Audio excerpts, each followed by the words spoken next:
মূল কথা, মূল নীতি। নূহ আলাইহিস সালাতু ওয়াস সালামের জামানায় নূহ নবীর কিস্তি মনে আছে? কি হয়েছিল? নূহ আলাইহিস সালাম বলছে, আল্লাহ আমি এদের সহ্য করতে পারছি না, তুমি ধ্বংস করে দাও। কি করবো? আল্লাহ তুমি বন্যা দিয়ে দাও। বন্যা দিয়ে দিল। নূহ নবী বলল আমার কিস্তিতে যারা উঠে পড়লো। সবাই উঠলো। নূহ নবীর ছেলে উঠলো, আপনার কি বলে, আবের, সুদ, কেনান ডুবে মরেছিল। কথা বুঝতে পারছেন না? নূহ নবী বললেন দেখো আমার নৌকাতে যারা উঠেছো, স্ত্রী নিয়ে যারা উঠেছো, বউকে নিয়ে যারা উঠেছো, তোমরা খবরদার, বুঝতে পেরেছেন? বুঝতে পারেন না? খোকা যেন না হয়, খোকা হওয়ার কাজ করো না। বুঝে গেছে? বুকা কিচ্ছু বোঝে না, হ্যাঁ সব বুঝতে পারছে, খামাখামায় বকাচ্ছে। নূহ নবী বললেন দেখো আমার নৌকায় বউ নিয়ে যারা উঠেছো ঠিক আছে, কোনো অসুবিধা নেই, কিন্তু তোমরা ঘনিষ্ঠ ভাবে যেন বউয়ের কাছে মিশবে না, বাচ্চা হওয়া কাজ যেন করো না, ডিস্টেন্স মেনটেন করবে। তো নূহ নবীর নিজের ছেলে নাম হলো সুদ, সে নিজের স্ত্রীর সঙ্গে একত্রিত হলো। কিছুদিন পরে দেখা যাচ্ছে স্ত্রীর পেটে বাচ্চা। হায় রে, আমি বারণ করলাম, সেই তুই আপনার মানে স্ত্রীর কাছে গেলি। অক্সেস নদী নাম শুনেছেন আপনারা বাসমন আলী নাম শুনেছেন। ইসলাম বুঝতে গেলে কি ইসলামের ভৌগোলিক চিত্রটা আগে বুঝতে হবে, খুব রিসার্চ মানে গবেষণামূলক দিক। তো এক কিনারায় নিয়ে যেয়ে তাদেরকে নামিয়ে দিল। নূহ নবী যা, এখানে তোর বাচ্চা হবে, তুই থাক, আমার নৌকায় আর কিছু করা যাবে না, নামিয়ে দিল। তো নূহ নবী বারণ করেছিলেন, তার বাচ্চা হলো, বাচ্চাটা পুরো কালো হলো, ব্ল্যাক ম্যান। পৃথিবীতে ব্ল্যাক ম্যানের উৎস এখান থেকে, কালো মানুষ জন্মালো। আপনারা যারা হজে গেছেন কালো মানুষ দেখে এসছেন না? ছেলেটার নাম কি ছিল একটু বলুন? হ্যাঁ বলেন। সুদ। কি নাম ছিল? আজও পর্যন্ত সেই জায়গার নাম হয়ে গেছে সুদান, আর সুদানিরা সব কালো হয়। সুবহানাল্লাহ বলবেন না? এসব হিস্ট্রি, ইসলামের ভৌগোলিক দিক দেখতে হবে। সুদানের মানুষ পুরো আজও পর্যন্ত যে জন্মাবে সেই কালো। তো সুদ কি? নূহ নবীর ছেলের নাম ছিল সুদ, সুদ থেকে সুদান হলো। সব যখন স্থিতিশীল পরিস্থিতি, আপনি খ্রিস্টানের থেকে দূরে থাকবেন, হিন্দুদেরকে ভালোবাসবেন না, বৌদ্ধদের ভালোবাসবেন না, আপনি মুসলমান, আপনার অহংকার না না। আমার আল্লাহ নূহ নবীকে বললেন শোনো, তুমি অনেক মাটির হাড়ি তৈরি করো। কোরআন তো এগুলো, মাটির হাড়ি তৈরি করো। নূহ নবী মাটির হাড়ি 1 বছর 2 বছর 100 200 1000 বছর ধরে মাটির হাড়ি তৈরি করলেন। প্রচুর লক্ষ লক্ষ কোটি হাড়ি তৈরি হয়েছে। একদিন আল্লাহ বললেন নূহ, হাড়িগুলো সব ভেঙে দাও। জি আল্লাহ, আমি এত বছর ধরে কষ্ট করে তৈরি করলাম। বলছে মাটি কার? বলছে আপনার মাটি। পানি কার? আপনার পানি। সবকিছু সৃষ্টি কে করেছে? আপনি করেছেন। হাড়িটা শুধু তুই তৈরি করেছিস, ভেঙে দিতে বলছি দে না। আল্লাহ ভেঙে দিলাম। দেওয়ার পর মনটা খুব খারাপ। কেন মন খারাপ কেন? বলছে আমি এত কষ্ট করে যত্ন করে সব তৈরি করলাম, আর আপনি ভেঙে দিতে বললেন, মনটা তাই একটু খারাপ আমার। আমার আল্লাহ বলছেন নূহ, একটা দুটো মানুষ তোকে মানেনি, তোকে অবমাননা করে তোকে কষ্ট দিয়েছিল বলে আমাকে তুই বলেছিলিস সবাইকে ধ্বংস করতে। দেখ আমার মাটি আমার পানি, তুই হাড়ি তৈরি করে ভাঙতে যদি তোর এত কষ্ট হয়, সেদিনে বন্যায় আমার লক্ষ লক্ষ মানুষকে ভাসিয়ে দিতে আমি আল্লাহ, আমার কত কষ্ট হয়েছে বলতো। বলুন না সুবহানাল্লাহ। অতএব এ থেকে বোঝা যায় তুমি হিন্দু না মুসলিম, বৌদ্ধ না খ্রিস্টান, প্রশ্ন সেখানে নয়। প্রকৃত সুফিবাদী যারা বিশ্বাস করে, সারা পৃথিবীর 97% মুসলমান, তারা মানবতায় বিশ্বাসী, মানব প্রেমে বিশ্বাসী। আর আমাদের ফুরফুরা শরীফ, আমরা মুসলিম ঘরে জন্ম নিয়েছি, কিন্তু আমাদের মূল ন্যায় নীতি নিষ্ঠা একটার বিষয় কি, আমরা মানবিক হতে পেরেছি কিনা, এই শিক্ষাই আমরা দিয়ে থাকি। যার জন্য ফুরফুরা শরীফে কোনটা হিন্দুর বাড়ি কোনটা মুসলিমের বাড়ি বুঝতে পারেন। কত মেহমান আসছে, কত হিন্দু মেহমান, মুসলিম মেহমান আসছে। আজকে জয়শ্রী সব ওরা সব এসেছিল, তাবিজ দিচ্ছে, ধোয়া দিচ্ছে, পানি পড়ে দিচ্ছে, সব দিচ্ছে।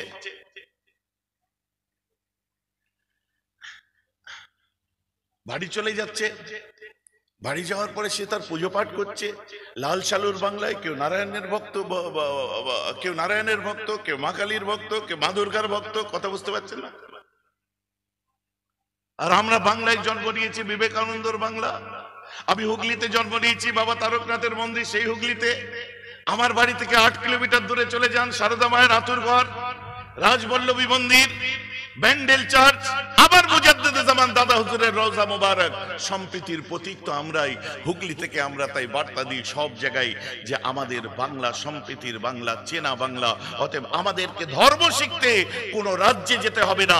আমরা বিবেকানন্দের বাংলায় জন্ম নিয়েছি, ঠাকুর রামকৃষ্ণ পরমহংসদেবের বাংলায় জন্ম নিয়েছি। অতএব বাঙালিরা সারা ভারতবর্ষকে শিখায়, আমাদের কারোর কাছে শিখতে হবে না। আর মুসলমানরা আল্লামা রুহুল আমিনের বাংলার মানুষ, মুজাদ্দেদে জামানের বাংলার মানুষ, আমাদেরকে জামিয়া সালাফিয়ায় দৌড়তে হবে না। ভাই যে আমার কথা বুঝতে পারছেন? কথাগুলো বোঝা যাচ্ছে? অতএব ফুরফুরা পীর সাহেব আজ সবার কাছে এত মহাব্বতের কেন? যে নিজের ধর্মটাই যেমন মজবুত হয়ে চলে, সর্বধর্মের প্রতি শ্রদ্ধাও তারা ততটা রাখে। একদিকে যেমন সে ভালোবাসে মুজাদ্দেদে জামানকে, একদিকে আল্লাহর ওলিদেরকে যেমন ভালোবাসে। কোনোদিন আমরা কোনো ধর্মের ধর্মগুরুদের কোনোদিন অসম্মান করার কথা বলতে পারি না, কারণ আমার কোরআন আমাদেরকে বারণ করেছে। লাকুম দীনুকুম ওয়ালিয়া দীন, যে যার ধর্ম তো তার কাছে, তোমার ধর্ম তো তোমার কাছে। যাই চলো, ওদিকে আমি যাচ্ছি না আজ। তো কি আপনি বাড়িতে সুন্দর রান্না করছেন, খাচ্ছেন, পাশের বাড়ির মানুষ খেতে পাচ্ছে না, বিকজ ইউ আর নামাজি, বিকজ ইউ আর মুসল্লি, because you have to take all the customs of religion, because you are disable and also follower of prophet Muhammad সাল্লাল্লাহু আলাইহি ওয়াসাল্লাম। দাদা আব্দুর রহমান, বাপ আব্দুল সালাম ছোটবেলায় মুসলমান হয়েছে বলে দাবি করছে আমি মুসলমান না। মুসলমান হতে গেলে রাসূলের আদর্শ সিরাত কি জিনিস বুঝতে হবে আগে। তাই আল্লাহ রাসূল বলছেন, তুমি যতই নামাজ পড়ো না কেন, তোমার পাশের বাড়ির মানুষটা যদি না খেয়ে মারা যায়, তোমার কপাল টোকা কিন্তু সার হবে, নামাজ হবে না। তুমি আলবিদা জুমার নামাজ পড়তে যাচ্ছ, রাস্তায় দেখতে পাচ্ছ ম্যানহোল ড্রাম, যে হাউজের মুখ খোলা থাকে, দেখতে পাচ্ছ জলকরের মধ্যে সরু রাস্তা দিয়ে একটা বুড়ো মানুষ লাঠি ঠুকতে ঠুকতে যেতে গিয়ে জল করে পড়ে গেছে, 85 বছর বয়স। আপনার আলবিদা জুম্মা বছরে একবার আসে। আলবিদা জুম্মা কবার আসে? আলবিদা জুম্মা রোজার মাসের শেষ জুম্মা, একবার আসে বছর। আর আপনি নামাজ পড়তে যাচ্ছেন, হঠাৎ দেখছেন বুড়োটা পড়ে মারা যাচ্ছে। আপনি ওকে বাঁচাতে যে, তো হিন্দুদের বুড়ো, দূর আমার নামাজ চলে যাচ্ছে। হ্যাঁ, ও তো খ্রিস্টানদের বুড়ো, দূর আমার নামাজ চলে যাচ্ছে। ও তো বৌদ্ধদের বুড়ো, দূর আমার নামাজ যাচ্ছে, যায় না। আমার রাসূল বলছে তুমি আলবিদা জুমার মতো নামাজ ছেড়ে দাও। ও হিন্দুর বুড়ো না মুসলিমের বুড়ো বিচার করো না। মানুষ আজ ঢুকছে আল্লাহর বান্দা, তাকে সুন্দর করে তুলে তার সুন্দর করে তার বাড়ি পর্যন্ত পৌঁছে দাও, বা তাকে সেই আপনার সেই সব যেগুলো ওর প্রয়োজন ওই মুহূর্তে সেগুলো তাকে প্রোভাইড করো। তারপরে তুমি নামাজ পড়তে যাও। হতে পারে তোমার জুমার জামাত ছেড়ে গেছে, তুমি জোহরের নামাজ পড়ো। আমি বিশ্বনবী মুহাম্মদ বলি, তুমি এক নামাজের মধ্যে একটা মানুষকে বাঁচাবার মতো ফরজের না সওয়াব পাবে, তুমি জুমার সওয়াব পাবে, আলবিদার সওয়াব পাবে, খুতবার ওয়াজিবের সওয়াব পাবে, এবং তুমি তোমার জোহরের নামাজের সওয়াব একের মধ্যে 5টা ফরজের সওয়াব পাবে। জোরে বলে সুবহানাল্লাহ। This is my Islam. Wrong interpret করে কারা আমরা জানি না, ইন্টারপ্রিটেশনের মধ্যে গন্ডগোল আছে।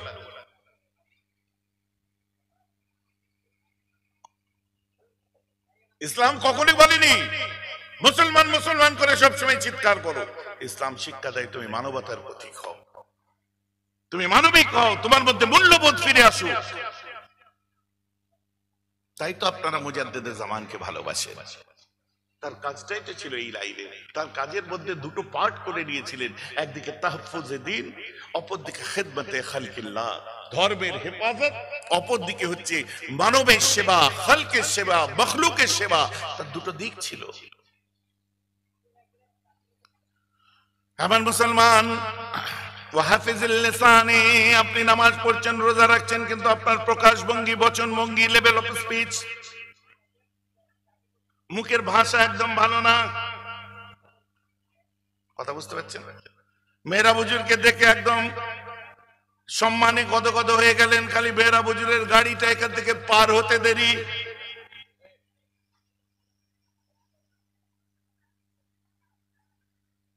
ভুল বলে ফেললাম নাকি?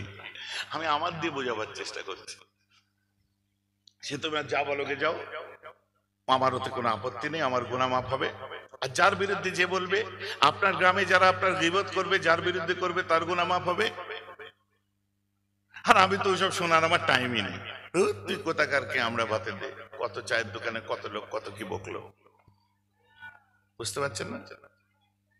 হ্যাঁ মেয়েরা ভাইজান একটুখানি জানি একটু ওই একটু রাজনৈতিক ব্যাপারে একটু এই করছে, একটু অমুক করছে তমুক করছে, কত কি চিন্তা ভাবনা। তাই আমায় কেউ জিজ্ঞাসা করলে ভাইজান কেমন আছেন, আমি উত্তরটা বলি আলহামদুলিল্লাহ, বাস্তবে নয় কল্পনায় আছে। বুঝতে পারছেন না? বাস্তবে নেই, কল্পনায় আছে। আমার কথা ভুল বুঝবেন না। কত নেতা লিডার কত কি ভাবলো, তারপরে যখন বুঝতে পারলো যে আমরা এখানে ছটপট করছি, আমার বাবারা ওনাকে অনেক শ্রদ্ধা করে, সেসব নেতাগুলো পরে দেখছে না ভাইজানের তো ব্যাপার কিছু আলাদা। সব জায়গায় টিএমসির বড় বড় লিডার যারা আছেন তারাও আমার সঙ্গে মহব্বত রাখে। আবার আমার ভাই নওশাদ, তার সঙ্গেও আমার মহব্বত, আব্বাসের সঙ্গেও আমার মহব্বত। বড় ভাই শ্রদ্ধা করে, আমার ছোট ভাই স্নেহ করি। আমি ছোট লোক ভাই নাকি? আমি রাজনীতি করি না বলে নিয়ে যে ভাইয়ের গোষ্ঠী উদ্ধার করব, ওতে আমি নেই। আমার যখন ওই ভাইটা জেল থেকে বার হয়, আমাকে এইসব রিপোর্টাররা যখন মিডিয়া যখন প্রশ্ন করে আপনার কেমন লাগছে, আমি বলেছিলাম ভাই জেল থেকে বার হয়েছে, কাজু বাদাম খাও বলেছিলাম। তাহলে ভাইজান আপনি কবে জয়েন্ট করছেন? হচ্ছে শুনুন, ভাইয়ের জন্য ভাই সব সময় সিনা পেতে থাকবে, কিন্তু রাজনৈতিক জায়গা তার পছন্দ আমার পছন্দ নয়। আমি রাজনৈতিক জায়গায় নেই, কোন দলেতেই নেই। অতএব ভাইয়ের জন্য মোরাল সাপোর্টটা আমার থাকবে, ভাই হিসাবে রক্তের টান থাকবে। তথাগত রায়, সৌগত রায়, একজন বিজেপি একজন টিএমসি ঝগড়া করছে। হ্যাঁ, মিমি চক্রবর্তীর তিনটে মামি তিনটে দল করছে, ঝগড়া করছে, বাড়িতে চুলোচুলি হচ্ছে না। আর আমাদের তেল বেশি তো, ওই জন্য ভাইপো একটু বেড়ে গেলেই চাচা সহ্য হয় না। আবার হাসে, তোর কথা বলছি রে, ঘুরিয়ে উল্টো মানে করবি না। কথাটা আমার বুঝতে পারছেন না?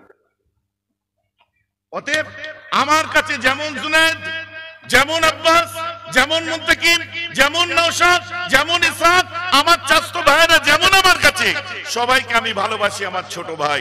রাজনৈতিক জায়গায় আমার কোন রকম আপনার কি বলে বুৎপত্তি আছে কি নেই ওটা বাংলার মানুষ জানে।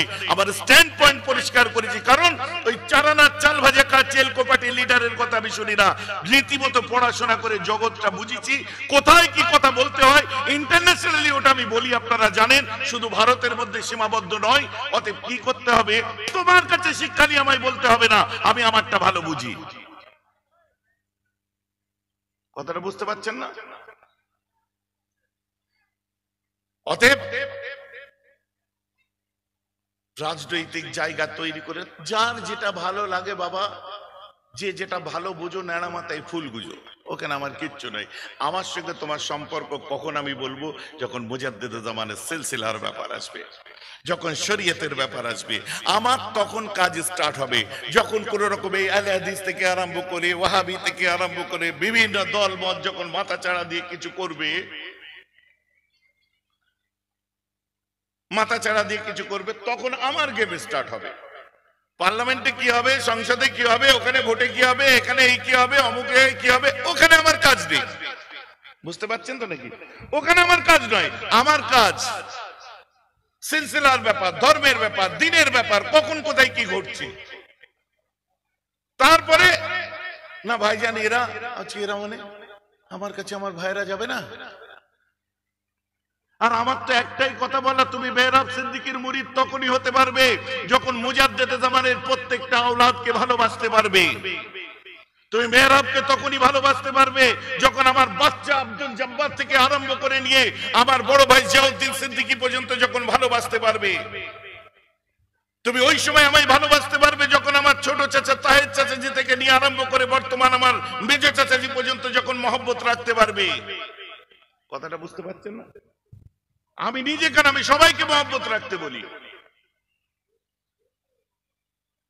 কার কোন জিনিসটা তোমার পছন্দ হচ্ছে না, তার সেই জিনিস থেকে তুমি পিছিয়ে এসো। তার মানে সামগ্রিকভাবে সবাই গন্ডগোলি বলে এক দাড়ি পাল্লায় যদি ওজন করতে যাও, তো তোমারও বিদ্যার দৌড় কতটা মেহরাব সিদ্দিকী ছেড়ে কথা বলবে না। কথাটা আমার বুঝতে পারছেন কি পাচ্ছেন না? অতএব যতদূর হাত যায় ততদূর চুলকাও, বেশি চুলকাতে যেওনি, ঘা হয়ে যাবে। গায়ের জোরে সবকিছু হয় না। আমার কথা বুঝতে পারছেন তো নাকি? এই অবস্থানটা পরিষ্কার রাখতে পেরেছিলাম, তাই বাংলার সর্বদলের মানুষ আজও শ্রদ্ধা করে, আজও মহব্বত করে, আজও ভালোবাসে, আজও সেই জায়গাটাই আছে। আজও পর্যন্ত আল্লাহ শুকর বিকেল 5টায় বাড়ি থেকে বার হব, 2 ঘন্টা বাইরে মেহমান মুরিদানের সঙ্গে দেখা করি। সকাল থেকে আমি দলিজে বসি না, আপনারা জানেন। ওই জন্য অত লাইন দিয়ে মানুষ অপেক্ষা করে, বিশেষ করে আলেম ওলামা শিক্ষিত ছেলে মেয়েরা বিশেষ করে বেশি অপেক্ষা করে। এই যে আমার কথা আপনাদের খারাপ লাগছে নাকি শুনতে? যদি খারাপ লাগে আপনাদের কাছে, যা পারেন করে নেন, জোরহাত করবে না, কচু করবে। খারাপ লাগলে যা পারেন করেন। I don't care about that, whatever I am. আমি বুঝি কোনটা করতে হবে, কি করতে নেই, এটা আমার জ্ঞান আছে। মুজাদ্দিদ জামানকে ভালোবেসেছি মুসলমান।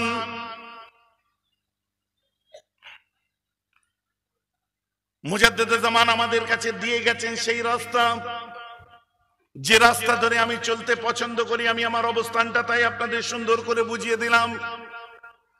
এর থেকে যদি বেশি কুটকুট করে, তোমার কুটকুটিনির ওষুধ আমার কাছে নেই, নিজে চুলকে নাও। হাসে শুধু, বুঝতে পারছেন না? ও কুটকুটিনির ওষুধ আমার কাছে নেই।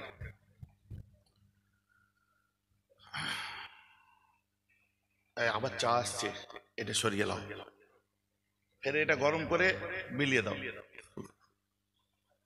চলেন যেটা বলছিলাম, আল্লাহ কোরআনে বলছেন মাইয়াহদিহিল্লাহু ফাহুয়াল মুহতাদ ওয়া মান ইউদ্লিল ফালাম তাজিদ লাহু ওয়ালিয়্যাম মুরশিদা। এই জায়গা থেকে আসলাম। আপনি নামাজ পড়ছেন, একটা হাদিস শুনে নিন। আল্লাহ রাসূল আলামাতে কিয়ামত বলতে যে এক সময় বলেন, ইজ্জাত তুকাজাল ফাই ওয়া দাবালান, ইজ্জাত তুকাজাল ফাই ওয়া দাবালান ওয়াল আমানাতু মাগনামান ওয়াজ যাকাতু মাগরামান ওয়া তু'ল্লি মা লিগাইরিদ দীন ওয়া তারজুলু ইমরাতাহু ওয়া কাওমান ওয়া আদনা সাদিকাহু ওয়া আকসা আবাহু ওয়া যারাতিল আসওয়াতু ফিল সাজিদ ওয়াসাদাল কাবিলাতু ফাসিকুম আও কামা ক্বালা আলাইহিস সালাতু ওয়াস সালাম। বিশাল বড় হাদিস, বুঝলেন? 15টা বলেছেন নবীজি আমার আলামতে কিয়ামত। কখন কিয়ামত আসবে জানো? কখন হুজুর? যখন আমানতের সম্পত্তিগুলোকে বাপের সম্পত্তি বলে সব ভোগ করবে। মসজিদ চালাচ্ছে হিসাব নেই, মাদ্রাসা চালাচ্ছে হিসাব নেই। আমি মেহরাব জমিয়ত উলামায়ে বাংলা আসাম দাদা হুজুরের শেষ সংগঠনের দায়িত্ব নিয়ে আপনার 84 খানা শাখা চালাচ্ছি, কোনো হিসাব নেই। পাবলিক প্রপার্টি ডিল করছে, কোনো হিসাব নেই। কোথাকার মাল কোথায় যাচ্ছে কোনো ঠিক নেই। হঠাৎ করে দেখে জলকরের লিজ বেড়ে গেছে, আরো 10টা জলকর নিয়ে বসে আছে। খারাপ লাগছে শুনতে? যদি খারাপ লাগে যা পারো করো, রাগ করলে হবে না। আমার নবী বলছেন, আমি ভাষান্তর করছি, আমি তো হাদিস শুনিয়েছি আপনাদেরকে। অনেক জায়গায় দেখা যায় না, মসজিদ চলছে কোনো হিসাব নেই, আছে না নেই? মাদ্রাসা চলছে কোনো হিসাব নেই, আছে না নেই? পাবলিক প্রপার্টি ডিল করছে কোনো হিসাব নেই, আছে না নেই? আছে। এই যে এরা জলসা করছে, কমিটির ছেলেরা জলসা করার পর কোনো হিসাব নেই। আমি আমার কমিটির ছেলেদের বলছি, আপনাদের রাগ করলে হবে না। কোনো কিছু জানি না, বুঝি না, ধর কাছে ধরে আছে, নারে তাকবীর, আল্লাহু আকবার। কেউ রাগ করবেন না, কেউ গায়ে পেতে নেবেন না আমার কথা। বল আমানাতু মাগনামান, তারপরে বলছেন ওয়াজ যাকাতু মাগনামান, যাকাত দেওয়াকে জরিমানা দিয়া মনে করবে। এমন মুসলমান নামাজ পড়ি, রোজা রাখি, মাশাআল্লাহ, মাছ তো কম হয় না, এখন ধরা চলছে, আটল ফিট করা আছে অলরেডি। আটল বোঝেন তো? আমি গাড়িতে আস্তে আস্তে আমার ওই ভাই আবু বকর সিদ্দিকী ওরা জলসা ছিল রে, দাঁড়িয়েছিলাম, চলো একটু ঘুরে আসি। কোথায় যাবেন ভাইজান? আমি এক্ষুনি চলে আসবো, চলো। ভাইজান এক্ষুনি তো কলকাতার কাছে চলে এলাম। আমি এই সামনে। ঠিক করতে করতে বলছে, আল্লাহ গো, কোথায় নিয়ে এলেন আপনি? আজ কি করবি ঘরে বসে থেকে? সেই তো ঘুম আসবে না। বুঝতে পেরেছি। আজকে ওর একটা জলসা ছিল, সে জলসাটা ইচ্ছা করে ও ক্যান্সেল করে দিল, কারণ অনেক এমন ব্যাপার আছে যে জলসাগুলো আমরা করি না, পরহেজ করি, ও পরহেজ করে, তাই যায়নি। চ ঘুরে এসে তারপর এসে দেখি ও এদিককার সব গলিগালা রাস্তাও চেনে, তার মানে এদিকে জলসায় আসে ভালো।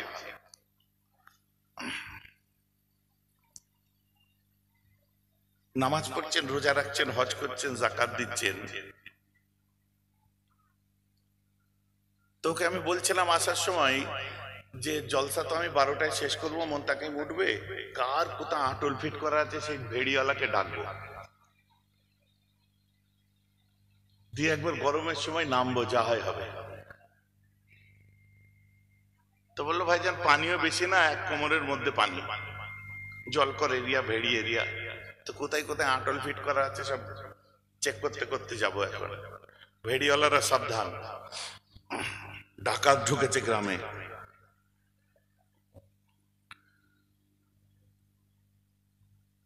আমার মুসলমান, আল্লাহ তো মাছ দিচ্ছে, পয়সা দিচ্ছে, টাকা দিচ্ছে, কোটি কোটি টাকা ইনকাম করছেন, লাখ লাখ টাকা ইনকাম করছেন, বইয়ের জন্য স্বর্ণ করছেন, গহনা তৈরি করছেন, সব করছেন, টাকা গচ্ছিত, টাকা জমিয়ে রাখছেন, সব রাখছেন।